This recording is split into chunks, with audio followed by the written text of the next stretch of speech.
तो आज का जो टॉपिक है ये है एनसीईआरटी बुक का 1.5 कूलॉम्स लॉ। अक्सर एग्जाम में आता है, पर इस कूलॉम्स लॉ को लर्न कैसे करें।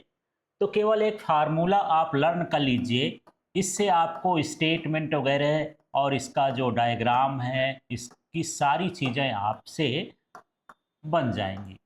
ये फार्मूला होता है F equal to 1/4 pi epsilon naught Q1 Q2 upon r square. यहाँ आपको यह नया सिंबल लग रहा होगा, इसको एप्सिलॉन नॉट बोलते हैं और ये परमिटिविटी ऑफ फ्री स्पेस कहलाता है। पर इसका नाम जाने। F का मतलब है फोर्स ऑफ रिपल्सन और अट्रैक्शन बिटवीन द चार्जेस, और इलेक्ट्रोस्टैटिक फोर्स बोल सकते हैं। और Q1 Q है मैग्नीट्यूड ऑफ चार्जेस। फिर से देखिए, Q1 Q2 क्या कहलाया? Magnitude of charges. और R है डिस्टेंस बिटवीन द चार्जेस। तो अब इसको स्टेटमेंट बनाना है, फार्मूले से क्या बनाना है? स्टेटमेंट। तो इसको पहले बोल देंगे, देखिए, द फोर्स ऑफ अट्रैक्शन और repulsion between the charges is directly proportional to, जो ऊपर होता है वो डायरेक्टली प्रोपोर्शनल होता है। इसका मतलब यदि कोई चीज़ इंक्रीज होती है तो दूसरी चीज़ भी इंक्रीज होगी, तो डायरेक्टली कहलाता है।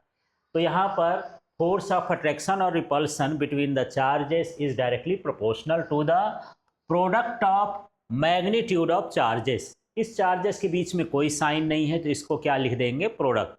तो प्रोडक्ट है किसका? चार्जेस के मैग्नीट्यूड का। तो product of magnitude of charges, और अपॉन में कोई चीज़ होती है तो उसको इन्वर्सली प्रोपोर्शनल बोला जाता है, and inversely proportional to the square of distance between them. तो यदि आप फार्मूले से स्टेटमेंट बनाएंगे तो ज़्यादा इजी रहेगा और आपको समझना आसान हो जाएगा। तो आप सिंपल से देखिए, दोबारा रिपीट कर देता हूँ। यहाँ इसका नाम लीजिए फोर्स ऑफ अट्रैक्शन और रिपल्सन बिटवीन द चार्जेस। फिर इसको बोल देते हैं is directly proportional to the product of magnitude of charges. फिर इसको बोल देते हैं inversely proportional to the square of distance between them.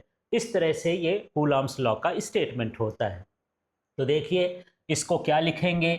The measure of the electrostatic force. आप फोर्स बिटवीन, यहाँ पर रिपल्सन और अट्रैक्शन फोर्स भी लिख सकते हैं, between 2 point charges is directly proportional to the product of the magnitude of the two charges and inversely proportional to the square of distance between them, and it acts along the line joining to the two charges।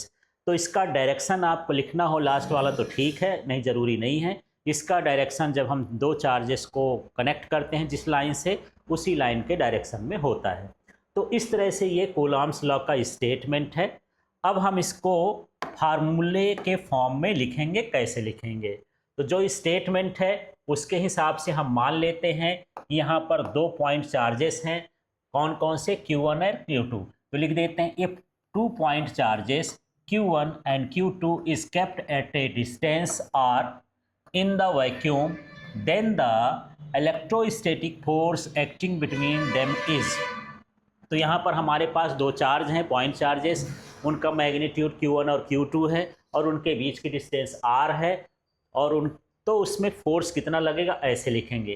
तो जो statement कहता है force is directly proportional to the product of magnitude of charges, तो Q1 Q2 ऊपर लिख दिए हैं। ये डायरेक्टली का साइन है, प्रोपोर्शनल का साइन है, and inversely proportional to the square of distance. तो R जो है डिस्टेंस है, इसका स्क्वायर है, अपॉन में हो गया तो इन्वर्सली प्रोपोर्शनल हो गया। जब भी हम प्रोपोर्शनलिटी का साइन हटाते हैं और इक्वल लगाते हैं तब एक कांस्टेंट आता है, उसको हम यहाँ पर क्या लिखते हैं? K। तो K जो है ये क्या है? प्रोपोर्शनलिटी कांस्टेंट है। अब K की जो वैल्यू होती है वो इतनी होती है 1/4 pi epsilon naught Q1 Q2 upon r square. ये वैल्यू रख दिए, तो ये K की वैल्यू है, और Q1 Q2 upon r square ये हम लिख दिए। अब यदि हम इसको नहीं लिखना चाहते तो ये भी लिखा जा सकता है। इसकी वैल्यू होती है 9 × 10⁻⁹ Q1 Q2 upon square upon r square. ये जो वैल्यू होती है 1/4 पाई एप्सिलॉन नॉट की वैल्यू होती है। इसका मतलब ये है कि यहाँ पर जो कांस्टेंट है, कांस्टेंट को हम अलग से यहाँ पर इसकी वैल्यू को बता सकते हैं। तो जो कांस्टेंट की वैल्यू है कुछ इस तरह से है, यहाँ पर where in SI system k equal to 1/4 pi epsilon naught, और इसकी जो वैल्यू होती है 9 इंटू 10⁻⁹ न्यूटन मीटर स्क्वायर पर कूलाम स्क्वायर। ये कांस्टेंट है which depends on the medium between the two charges and the method of measurement where epsilon naught is the permittivity of free space. तो इस तरह से आपको जो है ये कूलाम्स लॉ को समझाना है। तो एग्जाम में आ जाता है state coulombs law and right it's formula और डिराइव इट्स फार्मूला। तो ये सारा चीज करने के लिए केवल आपसे ये फार्मूला बन जाए F equal to 1/4 pi epsilon naught और Q1/Q2 इंटू ये अपॉन में क्या हो गया R स्क्वायर, ये फार्मूला होता है। अब इसको पढ़ देना है। The electrostatic force acting between the 2 point charges, ये F हो गया, is directly proportional to the product of magnitude of charges and inversely proportional to the square of distance between them। फिर इसके बाद आप इसमें से ये हटा देंगे और प्रोपोर्शनलिटी का साइन लगा देंगे, तो ये स्टेटमेंट का फार्मूला हो जाएगा।